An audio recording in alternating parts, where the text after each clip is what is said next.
Greetings, everyone out there. How are you today? We hope you're having a blessed and amazing day. Welcome to the Ladies One-on-One. I'm Jonna, one of the co-hosts of the Ladies Talk Show. And you know we have a new format now. It's a one-on-one format with one lady host from the show and one very special guest. Today we have a guest that you're going to find very interesting because he is a well-known veteran stand-up comedian, but he's here to talk about something kind of serious, kind of important, and I'm sure that he'll give it a comedic flavor that's going to make it exciting and interesting for everyone. So our topic of conversation is today, can a woman raise a boy to be a man? Okay, ladies, I hear you. So just grab your coffee, settle down, kick back, put your feet up, because you might find some interesting things that you never thought of that could not only be informative, but also helpful to you. So today we're having as our special guest, he's a veteran stand-up comedian. He travels, he performs on the road. His name is Henry Coleman. Henry Coleman is a dad. So he's going to give a perspective from the perspective of a father, from the perspective of a son also. He has a 10-year-old daughter. She is precious. I have met her. And he divides his time between his hometown of Memphis, Tennessee, and Los Angeles. He grew up using his kind of nerdy passions, and he's witty, he's sarcastic, but he's also very charming, as you're about to find out. And he loves to make people laugh. He has appeared on BET Comic View, Showtime at the Apollo, and Laughs on Fox. So, without further ado, we can add a little bit more of his resume later on in the show, but I wanted to get started asking him a couple of questions. The first question is, Henry, welcome. Thank you. It's Thank you good very much. to have you here. Thanks for having me. Appreciate it. We've waited a long time to do it, and now you're here with excited. us. Did your charm and your humor get you a lot of dates in school? No. No? No. I can't imagine. No, I was always an introvert. Very, I only spoke, I was raised as you only speak when you spoken to. Yes. Yeah, okay. Yeah, going back in the day, all right. So, speak when you spoken to, and I only, whenever I said something, I made sure it was important. I had 3 sisters. I was raised in between my mother and my grandmother. So when I talked, it was like what I need to say and then be quiet. You know what I'm saying? Like it was. Yes, I know. I learned it very there's not gonna be a lot of back and forth. I'm a boy. I'm trying to be a man. I'm trying to figure out what that thing is. And being around a lot of feminine energy, when I got around boys, I realized quickly how different I was.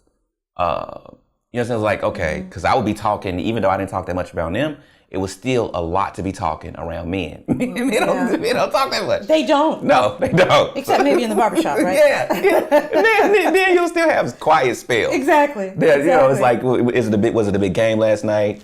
Is it something real big we need to discuss? And then it'll be like a simmer back down thing. Exactly. Whereas it around like ladies, it's always kind of like an ongoing dialogue. There's no completion to the thought. It's just the next chapter of it. So when I was around my mother, grandmother, sisters, or whatever, it was like, okay, say what I need to say, and then just quickly, navigate myself back to peace, back to whatever I could. Well, then, at what point did you see comedy? Because comedians are storytellers. Okay. And comedians, I believe, are the kind of storytellers where they can touch on the truth. They can touch on things that are very painful, but they can make it palatable and acceptable and digestible to the lips, and we can digest it a lot easier. And so at what point did you decide, you know what, maybe this isn't a hobby, maybe this could be a career for me? I mean, it was immediately addictive. Coming from where I came from, when you get on stage and you grab a microphone and you begin to talk, then the world is kind of forced to listen.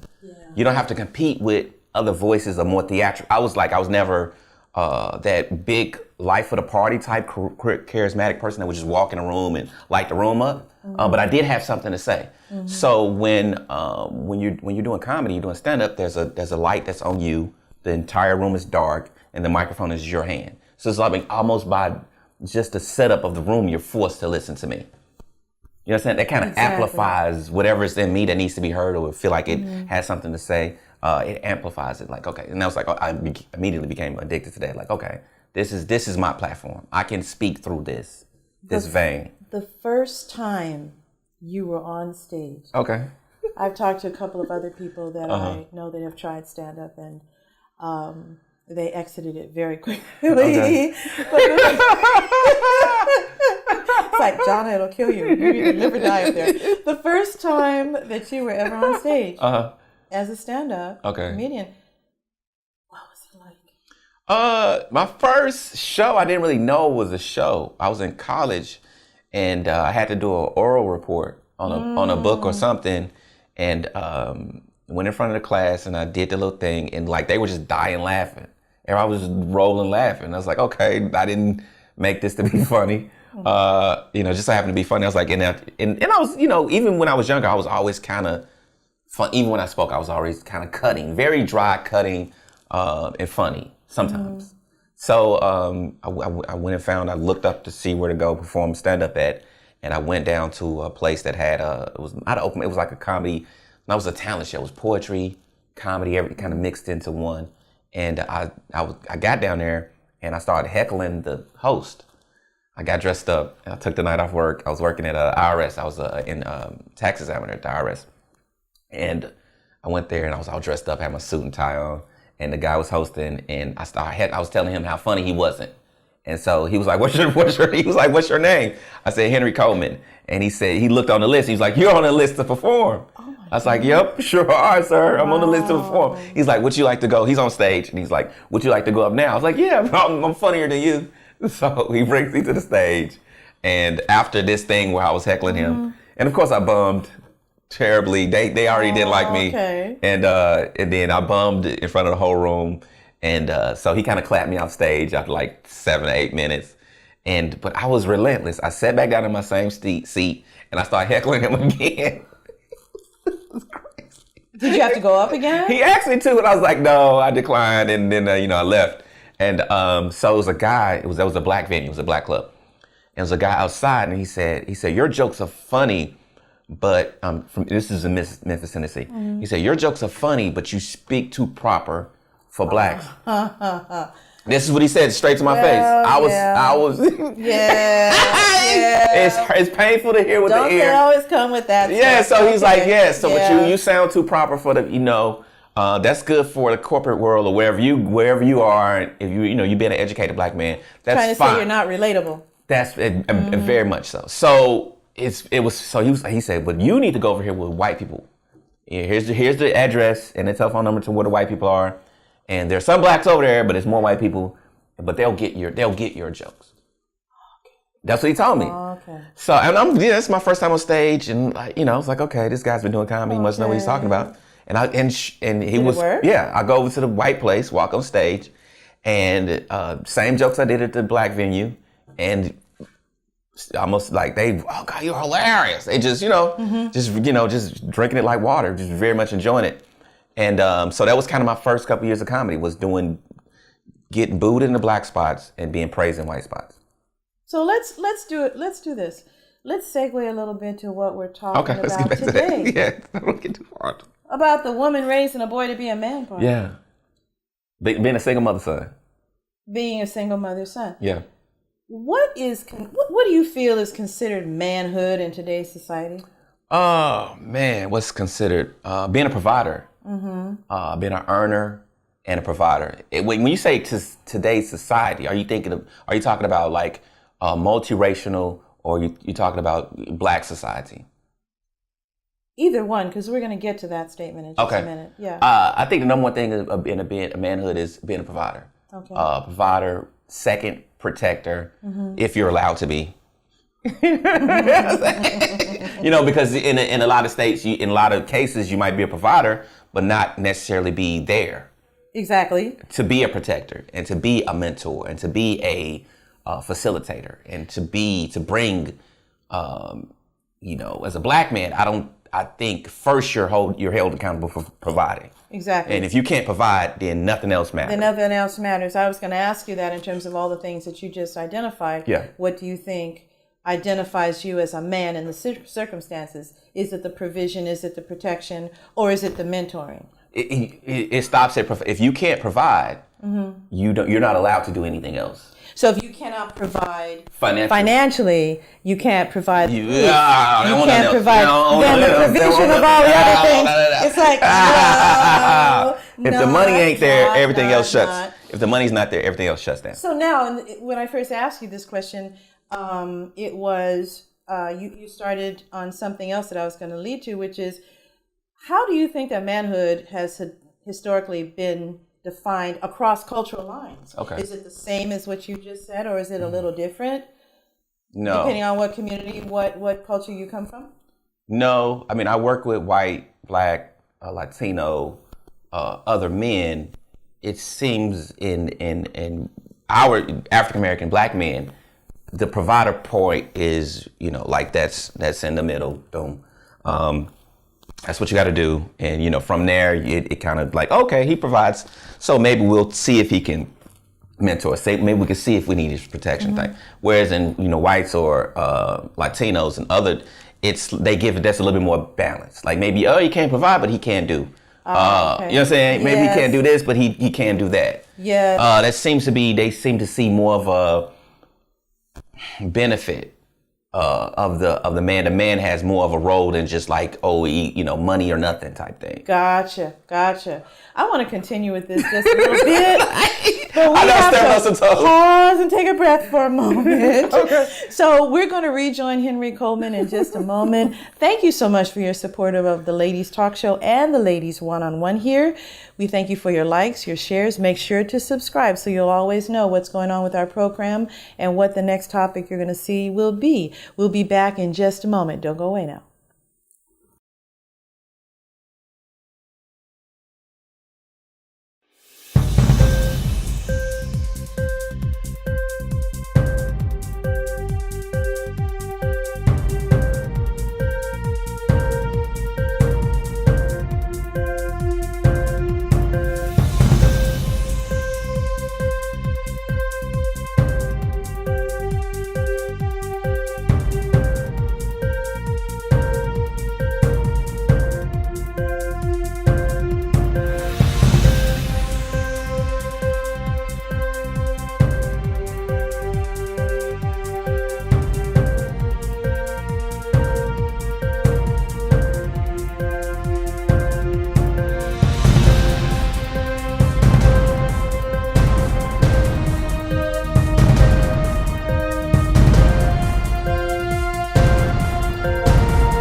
Welcome back to the Ladies One-on-One. I'm Jonna, your host, and I am so pleased to have with us today as our special interview guest, veteran stand-up comedian, Mr. Henry Coleman. Yeah.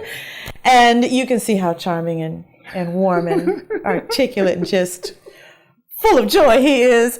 We're here to talk about something that might be a little sensitive, a little serious. So, ladies, go, tap the top of your coffee again, kick up your feet, and you might want to bring your young teenagers or your young men in here, or you might want to ask the man in your life to join you. He's going to share some very interesting perspectives about our topic today. Can a woman raise a boy to be a man or into manhood?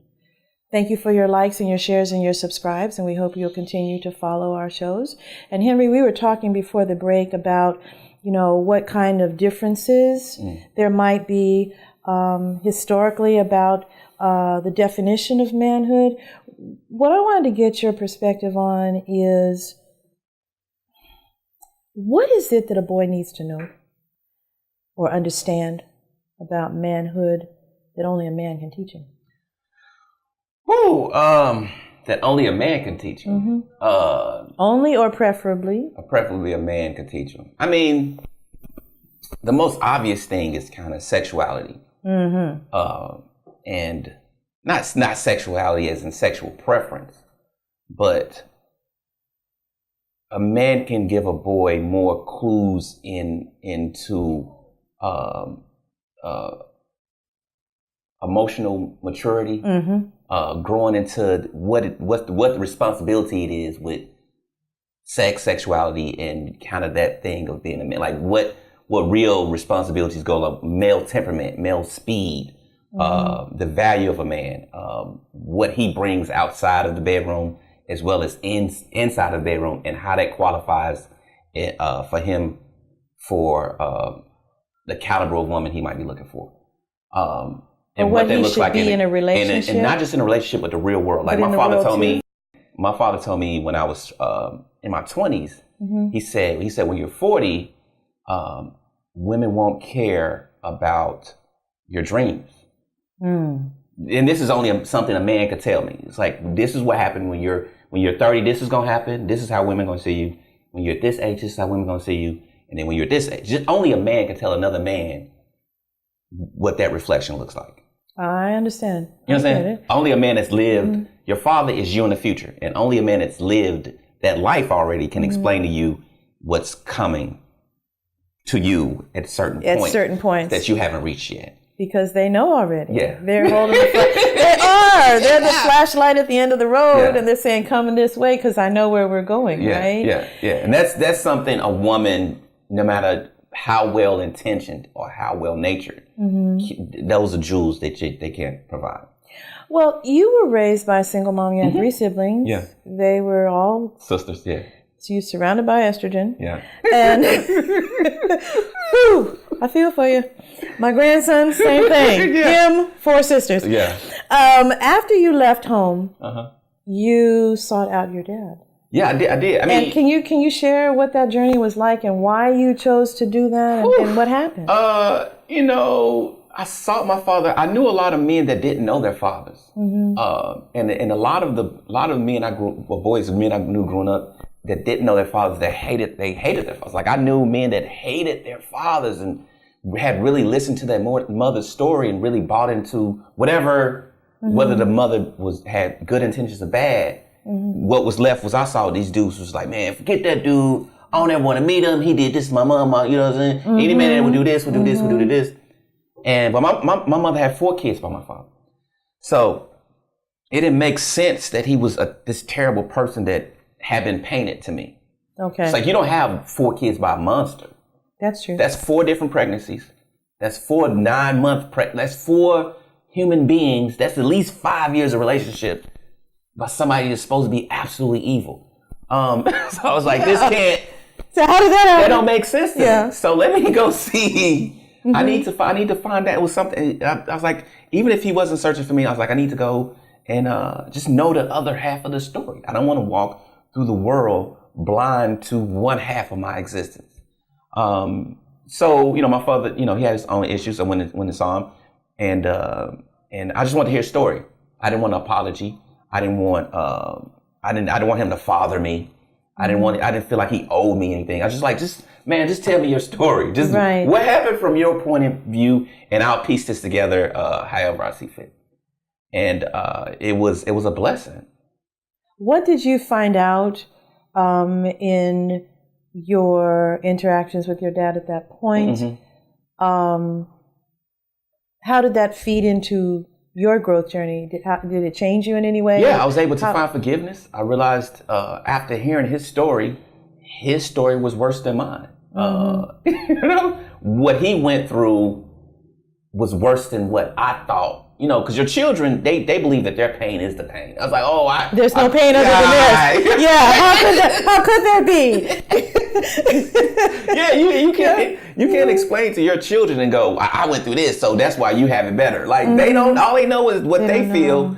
And so when he told me, I was able to go, okay, yeah, I didn't have you as much as I would like, but what he went through as a child versus it was way.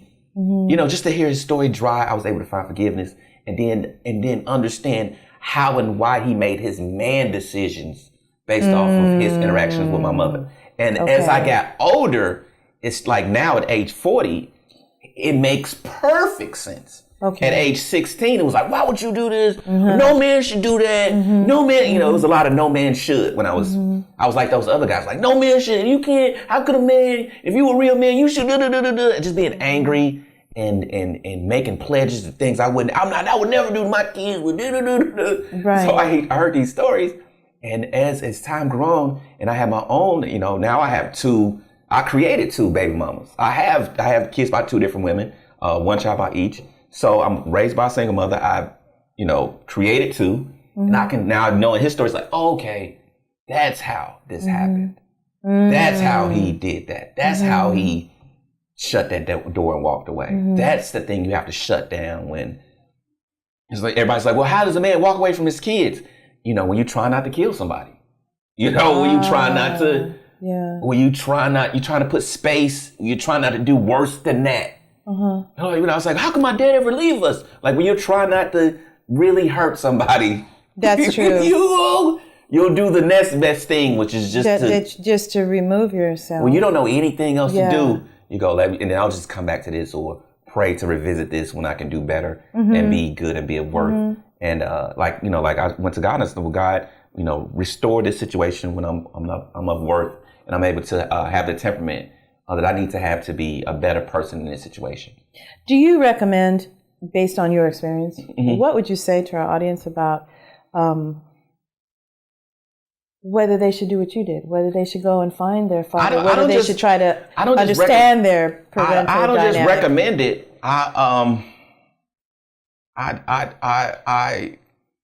Would you encourage I campaign for it.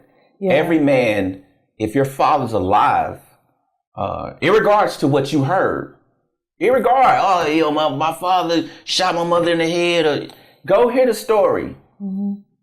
Entertain it. If he's alive, go hear it. If he's alive, he's not dead yet. If the other person that was in the room when you were conceived is still breathing air, go listen to their story. And what I had to forgive myself for loving my father and needing love from my father. And I had to tell my mother, the most difficult thing was to tell my mother that I loved my father. Yeah. It was a very hard day. I can imagine. My mother was one of those mothers, she's like, she never talked bad about my father. She never said my father was a bad person. But that was just subtle. It was just like, hey. There was a little simmer underneath all of that. You have to kind of subscribe. You gotta be on the team of the person that's there. You gotta be like, yeah, you're the right one. Yes. And I was like, but I questioned things. So. And I was like, Mom, I love my father. I love my dad. Whatever issue you have with him, that's your issue. But I don't want to feel uncomfortable talking to you about the love I have for my father. I don't want to have to be 2 people. I don't have to come around you and pretend like I don't talk to him. How did she respond to that? Eventually, she was able to. She didn't take it personally. Okay, ladies. I think as I got older, she stopped. She stopped taking it personally. But I think for a long time, and it's not like I paraded him. At this point, I was in my 20s. You didn't like put him in her face. No, I was already You grown. didn't make her feel like you were all of a sudden making some kind of choice or changing your mind or negating any of the life that she gave you after they split up. Because I can imagine that sometimes that's the fear that now the focus is going to change. No, my thing with them was like both of you, neither one of you left and were successful. You know what I'm saying? So like after, 20 years later, neither one of you were remarried and successful in any relationship. Both of them were still unmarried. Both of them still kind of struggling in their own in different ways and rights. I can see why they fit. I can see why they would have worked if they had the right temperament for that. But when I finally kind of began to reveal that relationship and be able to, and then I could have a more healthy conversation with my mother about what she was talking to me about. You know, and then I began to say, well, then tell me all these years I heard about this guy who did this. Now tell me, because he's part of me, I need to know who is the man you fell in love with. Give me the good qualities of my father. Yeah, I know about the guy that left. I know about the guy that did all these bad things or whatever. But who did you love? Because that's who I'm trying to be. You know what I'm saying? I want someone to love me. You know what I'm saying? That is so. Because I'm carrying his frame. I have his face. I have his body. Yeah. I'm walking in him. Yeah, the DNA is in there. Yes. So and you're telling me to ignore the ship.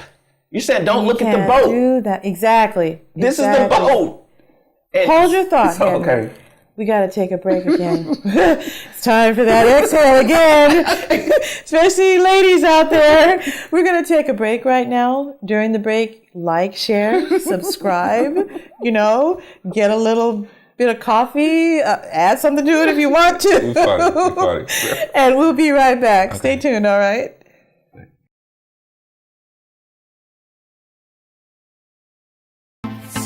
Welcome to our show, The Ladies. The goal of this talk show is to bring to light and discuss issues in the news from 4 different perspectives. We strive to create a consistent, high-quality show that relates, entertains, engages, and builds an honest, transparent relationship with our viewers. We hope that by watching this unique show, you feel uplifted, enlightened, encouraged, and entertained. Our mission is to use the airwaves to bring to life engaging topics, transform our viewers' lives, and bring a sense of fulfillment into every home. Thank you for watching The Ladies, and welcome to the family of 4 ladies with 4 different opinions.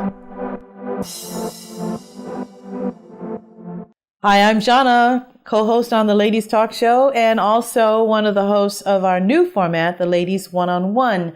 We are talking today with veteran stand-up comedian Henry Coleman. Oh my goodness, there's nothing surface about this topic, and we definitely, if you don't do anything else other than share and subscribe, we want you to leave your comments about this topic, please. I'll also be giving you our direct email address. So if you have questions or comments directly for our guests and you email us at the show's email address, he will get those comments, and I have no doubt he'll have a response for you too. Now, Henry, before the break, we were talking about your experience and your life when you went to find your father, find out what he was like, find out about what his story perspective was, about the parental dynamic in your life. Who do you feel had the most to do with your journey into manhood as you sit here right now? Mom and how she raised you and tried to do that, or the things you found out about your father when you engaged with him much later? My journey into manhood, I would say my journey into adulthood, my mother. My journey into manhood, it was my father. What's the difference between journey into adulthood, journey into manhood? Somebody out there might say, isn't that the same thing if you're a guy? Well, every boy, you have to fight your father. The rebellion in you, you're either gonna fight your father or you're gonna fight the world, but you're gonna fight someone. You have to best your father. There's a point where every boy has to face his father and go, hey, old man, it's time. There's a point that just has to happen. If it doesn't happen with your father, it's gonna happen with a police officer. It's gonna happen with a teacher. It's gonna happen with someone. It's gonna happen with a male. You coming up. You have to establish that I'm here now. A male in authority. Who has seniority. You want it to be your father. This is so as my father began to explain his thing to me, then I did lay out how I would be a better man than he was, and how I could take this ship that he had given me and pursue it in a different way. Go, okay, well, my father did this, and I'll do this. If I'm going to be better, my mother raised me and my grandmother raised me to be a good man. How can I be a better man than he was, based off his story and her story? And this is what's happening. This is what my addictions are. This is what's in me. This is what my impulses are. This is how I can do this thing better. So I think without going and seeing and getting his perspective and kind of having that relationship, I don't think I would ever have gotten to this point. So during the commercial break, you brought a very interesting question up that you'd like to direct to our audience. Okay. And what was that question? My question is to single mothers. I always ask single mothers with sons. I ask them, and that where their sons don't have a relationship with their father. I'll say if your son doesn't have a relationship, if you feel like your son doesn't need his father, my question to you is, will your son's children need him? You know, once you become a grandmother, will you make your son be in his kid's life? If you've kind of like because I met a lot of single mothers who kind of settled with the concept and idea that their son, like, well, my son doesn't really need his father. I'm both. You know, I'm all, and he has his uncles, and he has his, my brothers are good, and he has school teachers. Okay, let's assume that's true. Okay. Your son is just fine without his father. Mm-hmm. What happens when your son has kids? Will his children need him?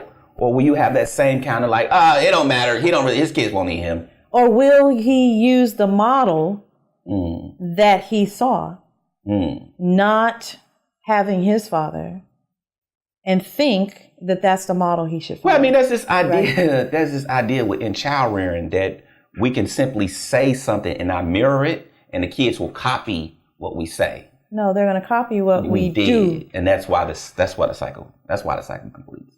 Because no one wants to do an action; they just want to tell the next generation to do better. Just no, but you do better. Don't do what I did. I had a good time. I did cocaine. I enjoyed myself. But you don't. You go do better than that. No, don't even try it. Don't even experiment. Don't ask me any questions about it, because I don't want to remember it, because that was then. You know. Yeah. They're gonna go do this. They want to have fun too. Well, then kind of on that same note, what do you think about ladies who are single moms? They want to celebrate or acknowledge Mother's Day and Father's Day and say, I'm the mama and the dad. Okay. I've asked some young men about that and what they felt when I was preparing for this show. And it was interesting. A couple of them were raised by single moms. They knew who their dads were and had interaction with him. The others had both parents in the house. And invariably, they all said, I don't like that. The boys? Yeah. They said, why can't Father's Day be Father's Day no matter where the father is? Mom already gets Mother's Day because it even comes first on the calendar. Well, but why can't it be separated? Because it kind of takes away from the dads who are in the house. And these were young men from the ages of 18 and 22 that I spoke to. Well, and people also talk about, a lot of single mothers go, well, my kids buy me stuff on Father's Day. Or my kids, it's to the point where some children celebrate their mothers on Father's Day as a way to go and, I feel bad for you, Mom. Dad left you. You doing this all by yourself. And I just, I'm not lying. I know. Your question is, what's my opinion on that happening? What do you think about that? It's a day.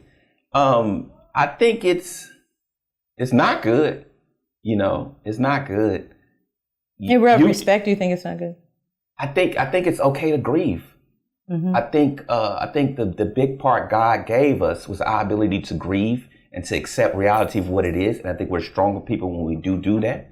I think when we negate reality, when mothers celebrate Father's Day and just pretend like that thing doesn't exist, I'm just going to play this dual role, you're not properly grieving and you're not properly letting that thing be what it is. If it isn't, then let it not be. Yeah. And let's just accept that this isn't, and my dad isn't here, and there's no father here to celebrate, and for me to naturally kind of have solace on that day to go, okay, I don't have a father to celebrate. Not my mother's my father. Right. Because that's another knife. That's a knife in a hole that's already, that's peeling the scab off something that's healing. Let it just, okay, it's not here. That's fine. I'll accept that in my body and my spirit, versus trying to bandage it with. It's not, that doesn't. Well, then let's step back just a minute.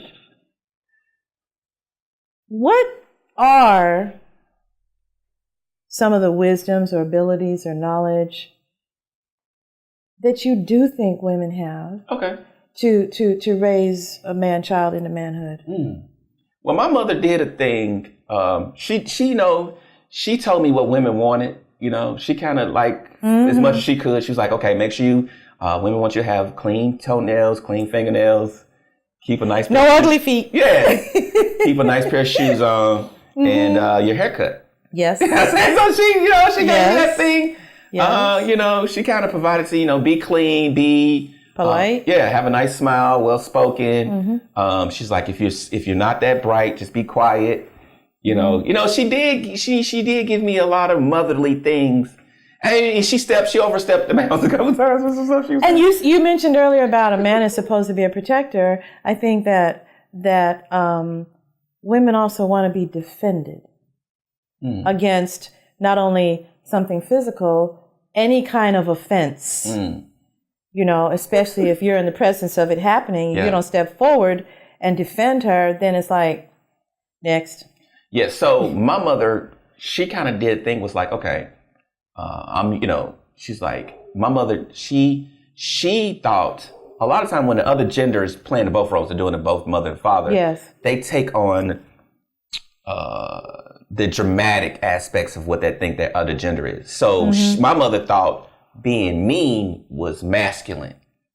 So she was like, well, you ain't got a father, so I got to be angry. Oh, yeah. And I got to be hard on you. And I'm just looking like, you're not a man now. You're just an angry woman. Right.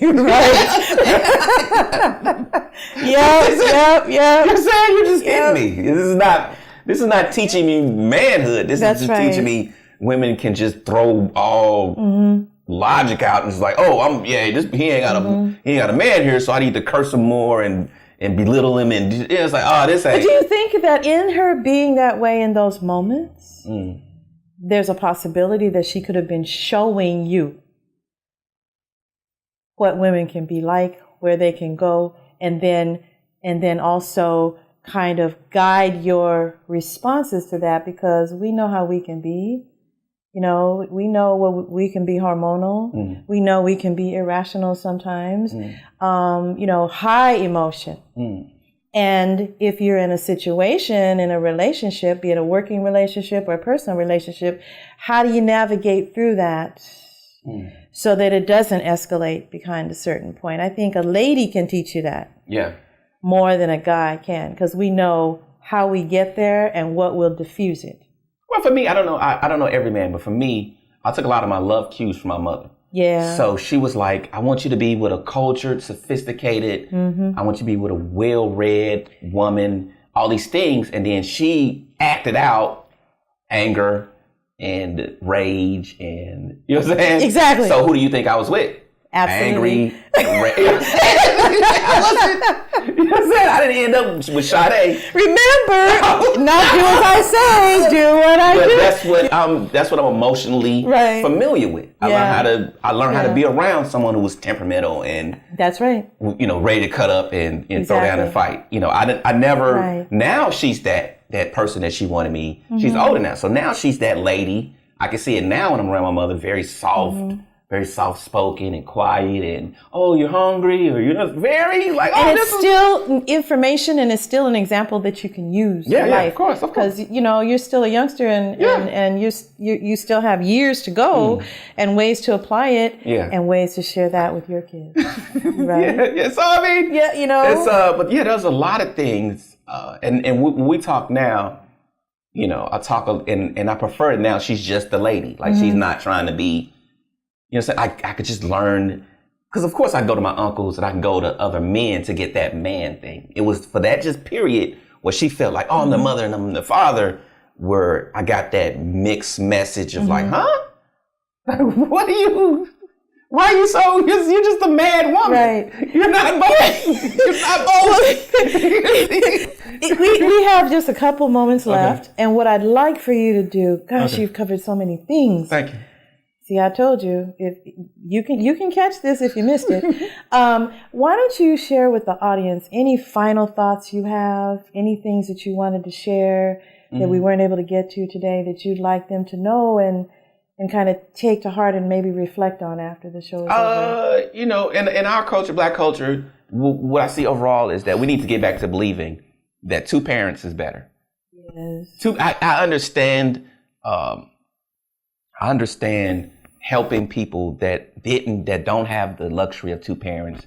I understand not putting them down, and not making them feel bad or making them go ostracizing them, going, you did it wrong or something's wrong. I get that, but there's a thin line between not making those people feel like they made a mistake and then begin to normalize a three-legged chair. This chair only has 3 legs. And we can't just keep going, oh, it sits better with 3. No, it sits better with 4. The ideal is to have 4. And because you don't have 4 doesn't mean you're bad or you're worse. But we can't begin to celebrate you more as if 4 legs isn't the goal. 4 legs is still the goal. It's still the goal. That's true. The ideal is not to turn 18, find somebody to hate, and then have a baby by them. Yep. You're not supposed to you're not supposed to become an adult, have a child, and then hate that person, and then find other people to the idea is to get to a place with maturity and adulthood, and to plan a life, and to bring another child into the life, to build a family, for a system, for a support system, for not just your family, but for a community as a whole. So if you can't keep having these broken things and expect to have this big, beautiful thing at the end. And go through God, all things can possible. Yeah, it is, but there's still some very practical. God needs our help. Yes, He is. Thank goodness that He is, right? Because we'd surely be lost. Yeah. What did I tell you? I tried. We're talking real here, and it was such a pleasure to have you. No, it's a pleasure to be here. Thank you very much. Gosh, you were worth the wait. You shared some really, really interesting and enlightening and profound things with us. And so for our audience, please like and share. And most of all, leave your comments, okay? Because you never know when one of our topics and one of our one-on-one interviews will come out of a comment that you left. If you would like to direct questions and comments directly to our host, Henry Coleman, the show email address is all lowercase letters, the.ladies.show3@gmail.com. We'll ask our producer to put it up on the screen for you. And we thank you so much for your support. As we come to the almost end of season 2, we hope to see you again. And until then, make it a great day.